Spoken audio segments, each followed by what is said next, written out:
శశి ప్రీతం అనగానే మనకి మంచి మెలోడీస్ లాంగ్ డ్రైవ్కి వెళ్ళేటప్పుడు కొన్ని సాంగ్స్ లిస్ట్లో ఎప్పటికీ గుర్తుండిపోయే కొన్ని పాటలు గుర్తొస్తాయి. కానీ ఇప్పుడు డైరెక్షన్లోకి వచ్చి ఆయన కొత్త ఎక్స్పీరియన్స్ని ఆడియన్స్కి అందించారు. ఒక థ్రిల్లర్తో ఎక్స్ రోడ్ ఒక మంచి రెస్పాన్స్ వస్తుంది ఈ సినిమాకి. ఒక విమర్శకుల ప్రశంసలు కాదు, కొత్త రకమైన సినిమాని చూసామని చూసిన వాళ్ళందరూ చెప్తున్నారు. టీం ఇప్పుడు మనతో ఉన్నారు. శశి ప్రీతంతో పాటు ఐశ్వర్య అండ్ ప్రొడ్యూసర్ రిషి ఇప్పుడు మనతో ఉన్నారు. హాయ్ అండి, నమస్తే. హాయ్, నమస్తే. నమస్తే. ఏం సార్ గిటార్ వదిలిపెట్టి మైక్ పట్టుకున్నారు?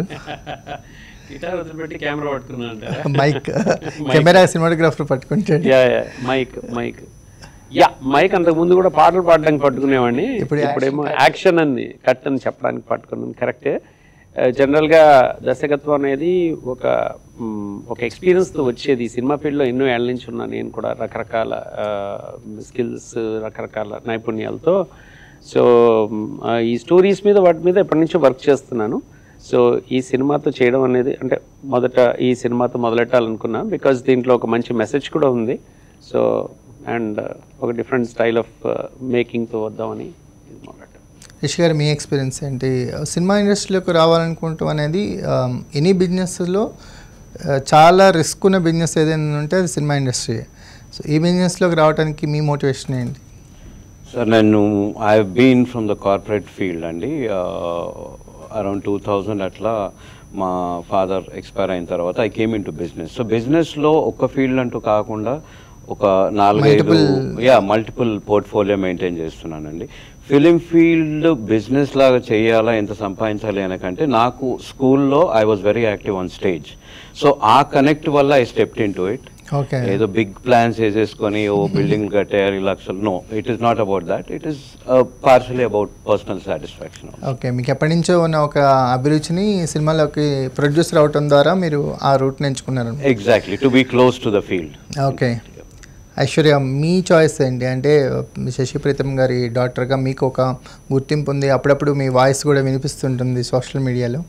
Suddenly turn out as a producer.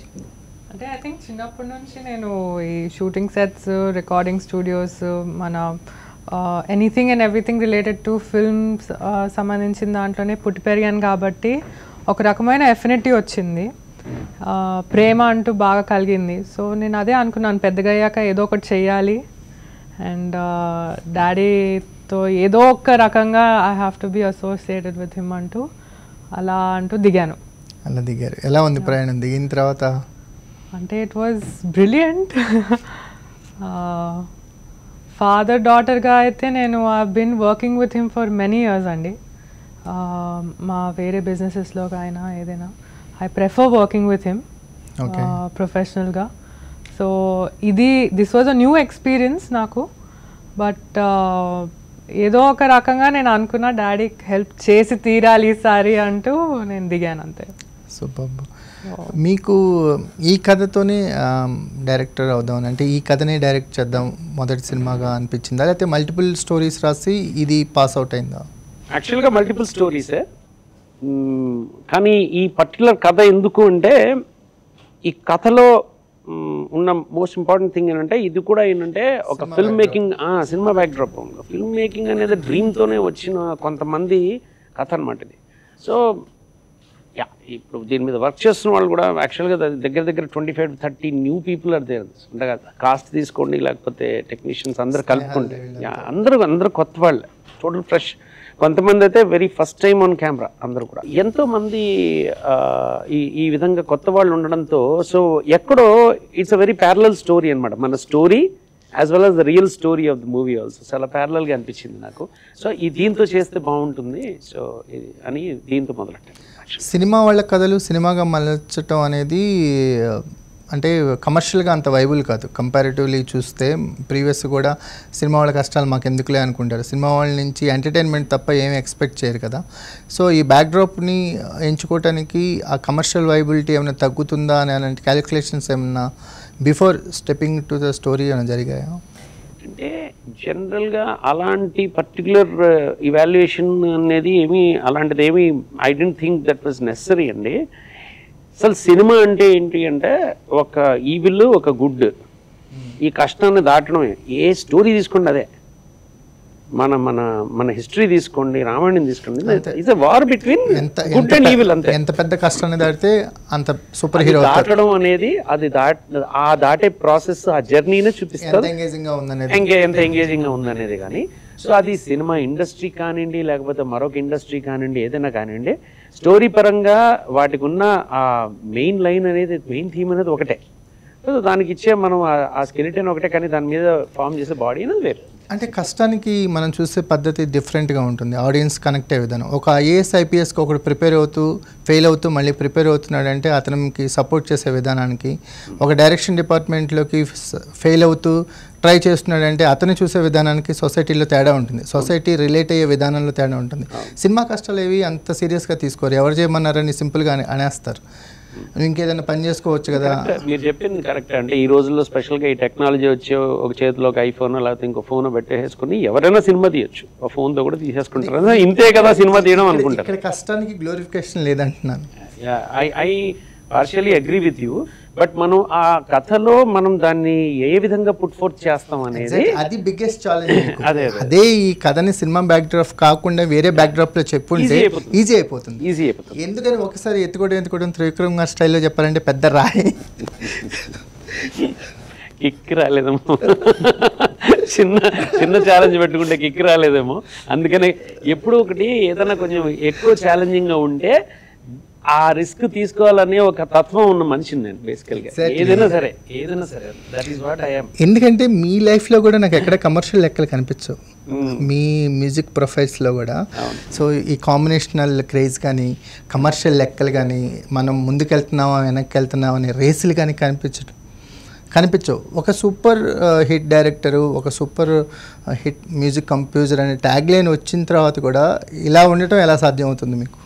అంటే ఎవరో ఒకళ్ళైనా రిస్క్ తీసుకోవాలండి. మీరు రిస్కే తీసుకుంటున్నారు సార్. అందుకనే చెప్తున్నా, కనీసం నేను తీసుకుంటే నా వెనకాల వచ్చేవాళ్ళు తర్వాత వాళ్ళకి ఒక ఎగ్జాంపుల్ అవుతాం. ఓకే ఇది చేయొచ్చు ఇది చేయకూడదు అనేది వాళ్ళకి కూడా ఒక ఎగ్జాంపుల్ క్రియేట్ చేయాలి కదా. సో అందరం నాకొద్దు అని మనం అందరం ఇలా కూర్చున్నాం అనుకోండి, ముందుకు సాగేవాడే ఉన్నాడు కదా. అందుకని ఎవడో ఒకడు ముందు బలవ్వాలి. మీరు సరే, మీకు ఎప్పుడైనా సరే ఒక మ్యూజిక్ ఇండస్ట్రీలో కాంపిటీషన్ ఉంటుంది, మ్యూజిక్ ఇండస్ట్రీలో కంపారిజన్స్ ఉంటాయి, ఎన్ని బ్లాక్ బస్టర్స్ హిట్స్, ఇప్పుడు 100 మిలియన్ సాంగ్స్, ఇలాంటి లెక్కలు ఉంటాయి కదా. ఎప్పుడైనా అనిపించిందా రేస్లో నేను ఎక్కడో వెనకపడ్డాననేది? అలా కాదండి, యాక్చువల్గా ఇంకొక విధంగా చూద్దాం దీన్ని. ఈ విధంగా చూసి మీరు చెప్పేది కూడా కరెక్టే, కొంతమందికి అనిపిస్తుంది. ఇంకో విధంగా చూద్దాం. మనం ఒక పాట చేసాం అనుకోండి, ఆ పాట హిట్ అయింది, సూపర్ హిట్ అయిపోయింది. మళ్ళీ అది చాలా టెస్టెడ్ ఫార్ములా కదా, యాస్టీజ్ ఆ ఫార్ములా పెట్టేసుకుని కొంచెం దాని కలర్ మార్చేసుకుని మనం దాన్ని మళ్ళీ ఇంకొక విధంగా మార్చేస్తే అదేదో కొత్త అనుకుంటారు. కానీ అదే ఉంది కాబట్టి దాదాపు ఇక్కడ మనకు ఒక 50 లక్షల మందికి నచ్చిందంటే కనీసం 30 లక్షల మందికి నచ్చుతుందనే ఒక ఫార్ములా ఉంటుంది దాంట్లో. ఆ పని చేసేసుకోవచ్చు. అంటే ఒక మనిషి కేవలం ఒక ఫార్ములా పెట్టుకుని ఆ ఫార్ములాతో బతికేయచ్చు. మసాలా దోశ లాగా అంతే. వర్కౌట్ అయితే అర్థంలో క్యారెట్ వేస్తారు, లేకపోతే ఇంకోటి వేస్తాం, కానీ అయిపోతుంది అంతే. బట్ ఏమవుతుందంటే మీరు అన్నట్టు ఇంకా అసలు ఆ మసాలా దోశ కాకుండా పోనీ నేను సమోసా కూడా అమ్మచ్చా అనేది అది రిస్క్. అది రిస్క్, చాలా పెద్ద రిస్క్. ఇది మసాలా దోశకి అంత ఫేమ్ వచ్చిన తర్వాత సో అవసరమా అన్నట్టు అందరూ అదే క్వశ్చన్ అడగలేదమ్మా ఎప్పుడు అవసరమా అని? ఆయన ఏం చెప్తే అదే. ఎలా అయితే ఈ అంటే కొట్లాడుకుంటాము లేక కాదు, but I think more than professionally daddy కాబట్టి ప్రేమ ఎక్కువ ఉంటుంది కాబట్టి సరే బై నువ్వేం చెప్తే అదే చేద్దాం అన్నట్టు ఆ డైరెక్షన్లో వెళ్ళిపోతాం మేము. సార్ మీరు నమ్మరు సార్, ఒక లాంగ్ డ్రైవ్కి వెళ్తున్నా లేకపోతే ఏదైనా ఒక బ్రీజీ లొకేషన్కి వెళ్ళినా మీ పాట ఒక స్ట్రెంత్ సార్. ఆ మూడ్ని ఎన్హాన్స్ చేయడానికి కానీ మేము ఆ ప్రిమిసెస్ని ఎంజాయ్ చేయడానికి కానీ ఎక్కడో ఒక బ్యాక్గ్రౌండ్లో మీ సాంగ్స్ ప్లే అవుతూనే ఉంటాయి, గులాబీ సాంగ్స్ కానీ సముద్రం సాంగ్స్ కానీ. తర్వాత అసలు ఈయన మ్యూజిక్ చేయటం మానేశాడా, లేకపోతే మ్యూజిక్ డైరెక్టర్స్కి డైరెక్టర్స్కి ఏమైనా గొడవలైనాయా, లేకపోతే ఈయన గిటార్ వదిలేసి ఏదైనా వేరే పనిలో పడిపోయాడా అనే డౌట్స్ కూడా చాలా కాలం వెంటాడాయి. గ్లాడ్ మీరు ఒక డైరెక్టర్గా మళ్ళీ మా ముందుకు వచ్చారు, ఏదో ఒక ప్రయత్నం చేశారు, అది కొంతమందికి నచ్చింది, ఇంకా నచ్చే వాళ్ళ సంఖ్య పెరుగుతూ ఉంది. కానీ ఎలా చూస్తారు సార్? అంటే ఇండస్ట్రీలో గుర్తింపు రావడం కష్టం, కమర్షియల్ సక్సెస్ దొరకటం ఇంకా కష్టం. ఇవన్నీ దొరికిన తర్వాత కూడా కొత్తగా ఎక్స్పెరిమెంట్స్ చేయడానికి మీరు లైఫ్ని రిస్క్ చేస్తున్నారు. దాన్ని ఎలా చూడాలి మేము?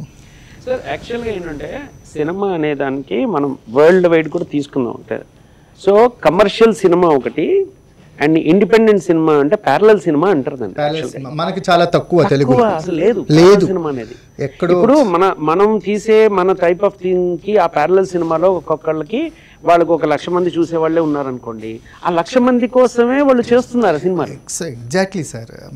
ఒక 20 ఏళ్ళు 25 ఏళ్ళు బ్యాక్ వెళ్తే ఆ ప్యారలల్ సినిమా కె విశ్వనాథ్ గారు, బాపు గారు కమర్షియల్ సక్సెస్ చేసి చేయగలిగారు, నిలబెట్టారు. కొంచెం ఒక 10 ఏళ్ళు వెనక్కి వెళ్ళి 12 ఏళ్ళు వెనక్కి వెళ్తే శేఖర్ కమల్ ఆ ప్రయత్నం చేశారు. అప్పుడు వస్తున్న హోరులో ఆయన ఎదురు నిలబడి ఒక కొత్త ఎక్స్పీరియన్స్ ఆడియన్స్ కి ఇవ్వడానికి ఆయన పోరాడారు. అదే పాయింట్కి వస్తున్నాను. ఎవరో ఒకళ్ళు అక్కడ నించుని ఆ పని చేయకపోతే మరొకళ్ళు చెయ్యరు కదా. ఇప్పుడు ఇంత ఎక్స్పీరియన్స్ పెట్టుకుని ఆల్మోస్ట్ ఒక 30 years పైగా మనం ఈ ఫీల్డ్ లో ఉన్న వాళ్ళం, మనం కూడా నేను కూడా తీసుకోపోతే ఆ ఛాలెంజ్ నేను కూడా భయపడితే నా తర్వాత ఇప్పుడు వచ్చిన వాళ్ళు ఎందుకు ఛాలెంజ్ చేస్తారు? ఒక ఎగ్జాంపుల్ ఉండాలి. ఈ ఎగ్జాంపుల్ ఇప్పుడు మనం చేసే ఈ ప్రయత్నం అనేది రిస్క్ అని ఎందుకంటాం? ఈ ప్రయత్నం ఫెయిల్ అయితే రిస్క్, అది సక్సెస్ అయితే ఇప్పుడు మనం చెప్పుకున్న పేర్లన్నీ సక్సెస్ అయితే శివ అయింది, శివ అవుతుంది, కె విశ్వనాథ్ గారు. సో మీరు చూడండి అన్ని వాళ్ళు చేసిన అన్ని సినిమాలు కూడా అలాగే అన్నమాట. అసలు ఫస్ట్ రిలీజ్ అవ్వడానికే ఇబ్బంది అయింది సార్. ఎన్నో సినిమాలు ఈవెన్ శంకరాభరణం కూడా స్టార్టింగ్ లో రిలీజ్ అవ్వడానికి ఇబ్బంది అయింది. ఆల్మోస్ట్ 1 year అది ఉండిపోయింది. ఆనంద్ దగ్గర 5 theaters లో రిలీజ్ అయింది సార్. ఆనంద్ గురించి రిలీజ్ అవ్వడానికి ఎంత టైం పట్టింది శేఖర్ కమ్లాకి? ఆయనకి ఆల్మోస్ట్ ఒక 6 months ఆయన రామానాయుడు స్టూడియోలోనే కూర్చొని వచ్చిన డిస్ట్రిబ్యూటర్స్ ఎన్ని ప్రివ్యూలు వేశారు శేఖర్ కమ్లా గారు. వేసినప్పుడు రాజా శేఖర్ వాళ్ళు పిలిచి వాళ్ళ ప్రసాద్ ల్యాబ్ లో వాటిలో ప్రివ్యూలు అటెండ్ అయ్యి ఎన్ని రోజులు వెయిట్ చేశారు. తర్వాత ఎన్ఎఫ్డిసితో చేసుకున్నాక ఆ తర్వాత ఆనంద్ వచ్చింది. ఎగ్జాక్ట్లీ. అంటే ఆ సినిమాని చూసి ఎక్కడో ఒక చోట ఎవరో ఒకళ్ళు ఇది ఈ దారిలో మనం వెళ్ళాలి, ముందుకెళ్ళాలి, ఎక్స్పెరిమెంట్ మనం ట్రై చేయాలి అన్నది ఎవరో ఒకళ్ళు they have to do it sir. ఇది దాన్ని రిస్క్ అనకూడదు. యాక్చువల్లీ ఏంటంటే మనం ఒక ప్రయత్నం ఉండాలి దాన్ని, అంతే. రిస్క్ అంటే మీరన్నది కరెక్టే సార్. మీరు ఒక సూపర్ హిట్ సాంగ్స్ మీ కెరియర్లో ఇనీషియల్ స్టేజ్లో ఉన్న తర్వాత ఎక్కడ ఏమి ఆపింది మిమ్మల్ని మళ్ళీ ఇంకొక కాంబినేషన్స్ కానీ లేకపోతే గేరప్ అవడానికి? మ్యూజిక్ కెరియర్ పరంగా మీరు నన్ను స్పెసిఫిక్గా అడిగితే ఏంటి అయింది ఉంటుంది తర్వాత అంటే, కొంతవరకు నేను చాలా ఇంతకు ముందు కూడా ఎంతోమంది అడిగినప్పుడు కూడా నేను చెప్పింది ఏంటంటే, మ్యూజిక్ నాలెడ్జ్, మ్యూజిక్ పరంగా నాకు కావాల్సిన సాంకేతిక టెక్నికల్ నాలెడ్జ్ కానండి, ఇవన్నీ ఏవైతే ఉన్నాయో అవన్నీ ఉన్నాయి నేను గులాబీ చేసినప్పుడు. అందుకనే అది అలా వచ్చింది. ఇప్పటికీ కొత్తగా ఉంటుంది సార్, దాన్ని రీక్రియేట్ చేయలేము. మనకి ఒకసారి మేఘాలలో పాట వింటున్నప్పుడు బిఫోర్ స్టార్టింగ్ ద సాంగ్ మీరు ఒక బీజిఎం ఇస్తారు, అది ఎంత హాంటింగ్గా ఉంటుందంటే నిజంగా ఆ బైక్ మీద ఎవ్రీ ఆడియన్ కూర్చున్నట్టే ఉంటుంది సార్. అంత ఫీల్లోకి తీసుకెళ్లారు. అదే సాంగ్ నేను మ్యూట్లో పెట్టి చూస్తే మాకు అంత ఫీల్ రాదు. కరెక్ట్ చెప్పారు మీరు, వెరీ ట్రూ. సో అది అప్పుడు నాలెడ్జ్ ఉండింది, ఏంటి మ్యూజిక్ క్రియేట్ చేయడానికి నాలెడ్జ్ ఉంది. కానీ ఏమైందంటే మ్యూజిక్తో పాటు మనకు కొంత లౌక్యం అనేది చాలా అవసరం ఉన్నది. ఆ తర్వాత రియలైజ్ అయ్యాను నేను కూడా. అంటే ఒక వ్యాపార పరంగా అంటే యాజ్ అ టెక్నీషియన్ ఓకే నాకు నాలెడ్జ్ ఉంది, నాకు అన్నీ ఉన్నాయి. బట్ మన దగ్గర ఉన్నది దాన్ని అమ్ముకునే మార్కెటింగ్ కేపబిలిటీస్ కూడా చాలా అవసరం. అది మనకు ఉండొచ్చు, లేకపోతే మనతో పాటు ఎవరో ఒకళ్ళు మన పోర్ట్ఫోలియో మేనేజ్ చేసేవాళ్ళు అవసరం ఉంటారు. అది that is very very required. అందుకనే చూడండి ఈవెన్ వరల్డ్ ఓవర్లో కూడా మ్యూజిషియన్స్ ఎంతోమందికి వాళ్ళకి ఈ అంటే పోర్ట్ఫోలియో ఆర్టిస్ట్ మేనేజర్స్ అని ఉంటారు. సపరేట్ కంపెనీస్ ఉన్నాయి దానికి, which just manage their concerts కానివ్వండి, లేకపోతే వాళ్ళ వర్క్. సో ఆ విధంగా ఉంటారు కాబట్టి it becomes easy for them to decide market price ఏముండాలి, ఏం చేయాలి, ఏం చేయకూడదు అనేది. పుష్ప 2 అన్న ఒక వర్డ్ గుర్తొస్తుంది సార్, ఇక్కడ ఏది ఎవరు మనకి మనమే లాక్కోవాలి, పేరైనా పేమెంట్ అయినా సరే. సో ఎలా అనిపిస్తుంది సార్ రీసెంట్ మ్యూజిక్ ఆల్బమ్స్ చూసినప్పుడు? ఏమైనా మీ ఇంప్రెషన్ ఏంటి వాటి మీద? కొంతమంది బాగా చేస్తూ ఉంటారండి. బాగా చేస్తే వాళ్ళ గురించి మాట్లాడుకుందాం. డెఫినెట్గా నాకు ఇతను మిక్కీ జే మేయర్ మ్యూజిక్ నాకు నచ్చుతుంది. నేను కొన్ని అట్లీస్ట్ ఒక 10-15 సార్లు నన్ను గతంలో కూడా ఎన్నోసార్లు చెప్పాను నేను. ఎందుకంటే నా ఉద్దేశంలో అంటే టెక్నికల్గా ఇక్కడ లోకల్గా చెప్తున్నా, అంటే ఇంకా మనకి చెన్నై మ్యూజిషియన్స్ అన్ని కాకుండా కూడా ఇక్కడ మనకి లోకల్గా ఇక్కడ హైదరాబాద్ నుంచి వచ్చిన మ్యూజిషియన్స్లో నా తర్వాత వచ్చిన వాళ్ళలో ఐ డెఫినెట్లీ లైక్ హిజ్ ఆ మ్యూజిక్ ట్రీట్మెంట్ ఏదైతే ఉందో చక్కగా అది ఆ మెలడీ కానివ్వండి, లేకపోతే దానికి ఏ విధంగా మ్యూజిక్ ఇస్తే బాగుంటుంది అన్నది అది సమపాళల్లో అతను చేయడం జరిగింది. అతని మ్యూజిక్ నాకు నచ్చుతుంది. I appreciate his music. ఇంకా వేరే ఏమంటారండి, వాళ్ళ రిక్వైర్మెంట్ బట్టి మ్యూజిక్ చేస్తారు. బట్ ఇతని music it stands out from that situation also. Some times ఒక డిఫరెంట్ కలర్ వస్తుంది, ఎలా డిఫరెంట్ సౌండింగ్ ఉంటుంది, అదంతా ఉంటుంది. సో ఎక్కడో చోట అది విన్న వెంటనే ఓ ఈ మ్యూజిక్ అతంది అని ఆ శైలి వేరేగా ఉంటుంది, ట్రేడ్ మార్క్ కనిపిస్తుంది. సో అలా ఎస్టాబ్లిష్ అవ్వడం అనేది అంత ఈజీ కాదు. సూపర్. రిషి గారు ఏంటి ఈ సినిమా ఎక్స్పీరియన్స్ తర్వాత కంటిన్యూ చేద్దాం అనుకుంటున్నారా? డెఫినెట్గా అండి. I mean if you look at it as a business, of course everyone would like to grow అండి. శశి గారికి నేను పెద్ద fan, I didn't mention it before. మీరు ఇంతమంది మెన్షన్ చేసినట్టు ఆయన సాంగ్స్ ఐ థింక్ జనరేషన్ గ్యాప్ని కూడా బ్రిడ్జ్ చేయగలిగే మ్యాజిక్ ఏదో ఆయన సాంగ్లో ఉంది. ఎందుకంటే ఎగ్జాక్ట్లీ సో ఇప్పటి you know the generation X and generation Y, కార్లో ఆ సాంగ్స్ పెడితే తీసేయండి అని వాళ్ళ సాంగ్స్ వాళ్ళు పెడతారు. కానీ శశి గారి పాటలు ఇప్పుడు పెట్టినా కానీ మా పిల్లలు తీయమని ఆపమని మాత్రం అనరు అనమాట. సో ఐ గెస్ ఎస్ ఆయనతో పాటు జర్నీయే కాకుండా ఫిలిం ఫీల్డ్లో ఒక బిజినెస్లో కూడా ఎక్స్ప్లోర్ చేద్దాం అనుకుంటున్నాను. Not a lot of speed, మరీ హైట్స్ అని కాదు, but I want to go standard, stable and give chance to new comers. నిజంగా యూట్యూబ్ రెవల్యూషన్ కనుక మీరున్న టైంలో ఉండుంటే మీ సాంగ్స్ని బీట్ చేయటం అనేది బిగ్గెస్ట్ ఛాలెంజ్ అయ్యి ఉండేది సార్. ఆ నెంబర్స్ని క్రాస్ చేయటం అనేది. సో అంత ఇంప్రెషన్ని క్రియేట్ చేశారు, ఎప్పటికీ గుర్తుండిపోయే ఇంప్రెషన్. కొన్ని సీజనల్ సాంగ్స్ ఉంటాయి, అప్పుడు ఊపేసి తర్వాత మళ్ళీ ఆ సాంగ్స్ వినాలనిపించదు. బట్ అలాంటి సాంగ్స్ కాకుండా ఎప్పటికీ గుర్తుండిపోయే కొన్ని సాంగ్స్ ఉంటాయి. ఆ సాంగ్స్లో మీ పేరు, మీ పాటలు ఎప్పటికీ ఉంటాయి sir. As a biggest fan of your work. మీరేంటి ఇంకా మ్యూజిక్ వైపు ఏదైనా, ఇప్పుడు డిజిటల్ మీడియా అనేది చాలా బాగా గ్రోత్ అయింది, ప్రైవేట్ ఆల్బమ్స్ కూడా చాలా ఫ్లరిష్ అవుతున్నాయి కదా. సో అటు సైడ్ ఏమన్నా మళ్ళీ యాజ్ అ మ్యూజిక్ ప్రొఫెషన్ నేను అంటే సినిమాలో మ్యూజిక్ చేయడం తగ్గిందండి తర్వాత. అది కూడా ఇప్పుడంటే నాకు తెలిసి 2010 అండి. 2010 తర్వాత సినిమాలు చేయలేను నేను.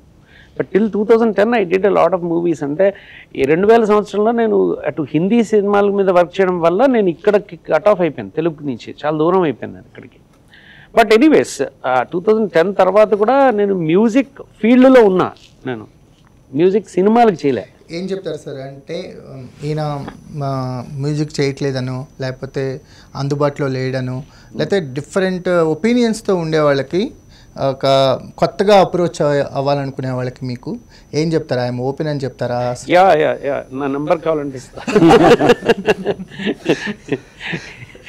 ఇప్పుడు సోషల్ మీడియా ఉంది, అన్నీ ఉన్నాయండి. Someone wants to really approach someone when there is a need for something, వాళ్ళు వెతికి వస్తారండి. అలా ఏం లేదు. అంటే వాట్ ఈజ్ యువర్ మూడ్ అనేది కూడా తెలియాలి. చాలామందికి ఏంటంటే ఆయన వేరేగా వెళ్తున్నారు, లేకపోతే సో అవైలబుల్ లేరనో, లేకపోతే హిందీకి టర్న్ అయ్యారు, ఇప్పుడు మ్యూజిక్ చేయట్లేదనో, రకరకాల ఒపీనియన్స్తో ఉంటారు కదా. ఒకసారి ఆ మిత్తులన్నీ పగలగొట్టేద్దాం. అదే ఆ మిత్తు పగలగొట్టడం, ఆ సంశయాలు ఏమి అవసరం లేదు. యాక్చువల్గా I'm always a very welcome person. I'm very friendly with even new technicians also. పోతే అంటే ఆ ప్రాజెక్ట్ నిజంగా మనకి అంటే ఎగ్జైట్ అయ్యే లేదా స్టోరీ నచ్చేదని ఉంటే I'm always open to do music. Nothing is stopping anyone from coming to me. నా ఉద్దేశంలో నేను ఆపట్లేదు, దెర్ ఇస్ నథింగ్ స్టాపింగ్, ఏమి లేవు రోడ్ బ్లాక్స్. Okay, super. డైరెక్టర్గా జర్నీ కొనసాగిస్తారా? యా, డెఫినెట్లీ అండి. I think I will be focusing on that a lot. And yeah, already యాక్చువల్గా స్క్రిప్టింగ్ కూడా స్టార్ట్ అయింది మా నెక్స్ట్ ప్రాజెక్ట్స్కి. So we're working on our next projects already. ఎందుకంటే నేను డైరెక్షన్ చేసినప్పుడు కూడా జనరల్గా ఎలాగా మ్యూజిక్ కూడా నేను I'm working on it parallelly. So అది కూడా ఎలాగా నేను చేస్తున్నాను కాబట్టి సో మ్యూజిక్ వదలడం అనేది ఏం లేదు. బేసికల్గా అసలు మ్యూజిక్ అనేది నాకు అదొక ప్యాషన్, పిచ్చి బేసికల్గా. సో నాకు ఎక్కడైనా దీనికి నేను చేయాలి అనిపించినప్పుడు నేను చేసినవి కూడా ఉన్నాయి ప్రాజెక్ట్స్. రీసెంట్గా ఇప్పుడు ఆర్జీవి గారు చేసిన సినిమా శారీకి కూడా ఒక పాట చేశాను. మల్టిపుల్ మ్యూజిక్ డైరెక్టర్స్ ఉన్నారు, కానీ నాకు నచ్చింది, ఆయనకి నా పాట నచ్చింది, ఆ పాట ఒక్కటే నేను వర్క్ చేశాను. So I'm basically passionate about doing music. ఎక్కడైనా నాకు ఆ స్కోప్ కనబడి, ఆ ఛాలెంజింగ్ అనిపించి, అదే మళ్ళీ రొటీన్ సాంగ్ హీరోయిన్ ఇంట్రొడక్షన్ అంటే మేబీ నాకు it doesn't excite maybe. So ఆ ఛాలెంజింగ్ ఇప్పుడు ఆ రోజు వంశీ చెప్పారు కాబట్టి ఆ విధంగా ఇలా బైక్లో పారిపోవడం వాళ్ళు ఇవన్నీ కొన్ని ఉంటాయి. Something has to basically excite us to give something different. మీ నుంచి మంచి సినిమాలని కాదు, ఒక మంచి మెలోడీస్ కమింగ్ డేస్లో రావాలని ఎక్స్పెక్ట్ చేస్తున్నాను సార్. సో ఎందుకంటే ఒక సోల్ఫుల్ మ్యూజిక్ అనేది ఎప్పటికీ ఉండిపోతుంది. మనకి ఆ క్షణాన్ని ఉక్కిరి చేసి తర్వాత గుర్తురాని మ్యూజిక్ అంటే ఎప్పటికీ గుర్తుండిపోయే పాటలు ఇప్పుడు అవసరం. ఈ జనరేషన్ చాలా స్ట్రెస్లో ఉంది. సో మీ మ్యూజిక్, మీ పాటలు చాలా అవసరం. సో మీకు వెల్కమ్ బ్యాక్ చెప్తున్నాము ఈ మూవీ నుంచి. Thank you so much. All success. Thank you.